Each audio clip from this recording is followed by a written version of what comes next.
PM কিষাণের বড় খবর, কৃষকদের ১৬তম টাকা ঢুকবে এই দিন। পিএম কিষাণ যোজনা। ভারত কৃষি প্রধান দেশ। মৌসুমী জলবায়ুর প্রভাব থাকায় দেশের কৃষি অনিশ্চয়তার মধ্যে চলে।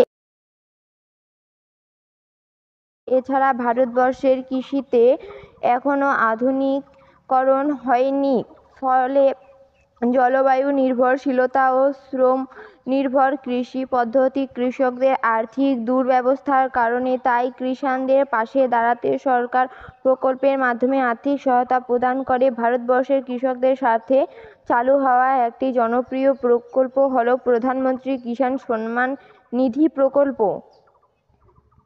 পিএম কিষাণ যোজনা এর মাধ্যমে কৃষকরা কত টাকা পাবে? বেশ কিছু বছর ধরে এই প্রকল্পটি দেশে চালু রেখেছে কেন্দ্রীয় সরকার। এই প্রকল্পের মাধ্যমে কিস্তির মাধ্যমে অর্থ আসে কৃষকদের ব্যাংক অ্যাকাউন্টে। পিএম কিষাণ সম্মান নিধি প্রকল্পের মাধ্যমে কেন্দ্র বার্ষিক ৬,০০০ টাকায় আর্থিক অনুদান পাঠায় কৃষকদের। ঠিক ৪ মাস অন্তর অন্তর ২,০০০ করে মোট ৬,০০০ অনুদান পান কৃষকেরা। এই বছরেও তার অন্যথা হবে না। প্রকল্পের অনুদানের জন্য অনেকদিন ধরেই অপেক্ষায় ছিলেন কিষাণ বন্ধুরা।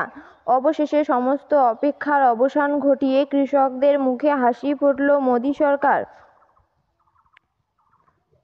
সূত্রে জানা যায়, আগামী ২৮ ফেব্রুয়ারি বুধবার কৃষকদের অপেক্ষার অবসান হবে। ভিডিওটি ভালো লাগলে like, comment, share and subscribe করে পাশে থাকা বেল আইকনটি অল করে রাখবেন।